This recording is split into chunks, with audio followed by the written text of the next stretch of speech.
Hello friends, அனைவருக்கும் வணக்கம். SBI பேங்க்கில் ஏடிஎம் கார்டு இல்லாமல் நம்ம எப்படி நம்ம அக்கௌண்ட்டுக்கும் கேஷ் டெபாசிட் பண்ணுறது, இன்னொருத்தவங்க அக்கௌண்ட்டுக்கும் நம்ம எப்படி கேஷ் டெபாசிட் பண்ணுறது அப்படின்னு சொல்லிட்டு நம்ம பார்க்கலாம். அதுக்கு நீங்கள் உங்கள் YONO SBI bank app open பண்ணிக்க. ஓப்பன் பண்ணோடனே இங்கே யோனோ கேஷ் அப்படின்னு சொல்லிட்டு இருக்கும். அங்கே டச் பண்ணிக்க. இங்கே வித்ரா கேஷ், டெபாசிட் கேஷ் அப்படின்னு சொல்லிட்டு இருக்கோம். டெபாசிட் நம்ம இப்போ டெபாசிட் பண்ண போகிறோம். அதனால் டெபாசிட் கேஷை டச் பண்ணிக்கோங்க.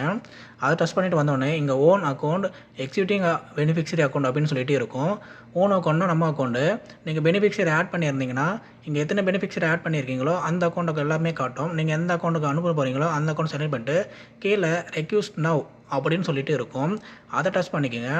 அதை டச் பண்ணோடனே இங்கே ஒரு பர்மிஷன் அக்ரி கேட்கும். அந்த இடத்துல டிக் பண்ணிக்கிட்டு கன்ஃபார்ம் கொடுத்துக்குங்க. கன்ஃபார்ம் கொடுத்தோடனே உங்களுக்கு ஒரு ஓடிபி ஜென்ரேட் ஆகும். இதுக்கு 4 மணி நேரம் வேலிடிட்டி இருக்கும். மேலே எஸ்எம்எஸில் ஓடிபி வந்திருக்கும். அந்த ஓடிபியை பார்த்துக்குங்க. இதுக்கு 4 மணி நேரம் வேலிடிட்டி இருக்கும்.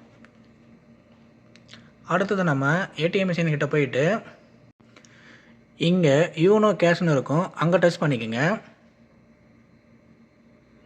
அங்கே டச் பண்ணோன்னே இங்கே யூனோ கேஷ் டெபாசிட் அப்படின்னு சொல்லிட்டு இருக்கும். அதை டச் பண்ணிக்கோங்க. உங்களுக்கு வந்த எஸ்எம்எஸோட ஓடிபியை இந்த இடத்துல என்ட்ரி பண்ணிவிட்டு கன்ஃபார்ம் கொடுத்துக்குங்க. கன்ஃபார்ம் கொடுத்தோடனே அக்கௌண்ட்டோட டீட்டெயில்ஸ் எல்லாம் வரும். கரெக்டானு செக் பண்ணிக்கிட்டு எஸ் கொடுத்துக்குங்க. எஸ் கொடுத்தோடனே நீங்கள் அந்த கேஷ் வைக்கிற பாக்ஸ் ஓப்பன் ஆகிடும். அந்த இடத்துல நீங்கள் எவ்வளோ கேஷ் வைக்கிறீங்களோ கேஷ் வச்சுக்கிட்டு என்ட்ரி கொடுத்துக்குங்க. என்ட்ரி கொடுத்தோடனே உங்கள் கேஷ் கவுண்டிங் பண்ணிகிட்ருக்கும். கவுண்டிங் பண்ணோடனே உங்கள் டிஸ்பிளேயில் எவ்வளோ கேஷ் வச்சுருக்கீங்க அப்படின்றத டிஸ்பிளேயில் உங்களுக்கு தெரியும்.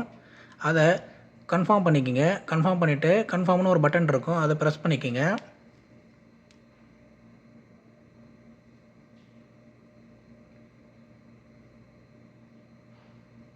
அது ப்ரெஸ் பண்ண உடனே இது பண்ணிட்டு இமீடியட்டாக உங்கள் அக்கௌண்ட்டுக்கு கேஷ் டெபாசிட் ஆகிடும். ஸோ இதில் கார்டு இல்லாமலேயே கூட நம்ம ஈஸியாக கேஷ் டெபாசிட் ஒரு அக்கௌண்ட்டுக்கு நம்ம பண்ணிக்கலாம். நம்ம நம்ம அக்கௌண்ட் நம்பர் கொடுக்காம இந்த மாதிரி ஓடிபி நம்பர் கொடுத்து கூட நம்ம ஈஸியாக டெபாசிட் பண்ணிக்கலாம். மறக்காமல் நம்ம சேனலை ஃபாலோ பண்ணிக்கோங்க.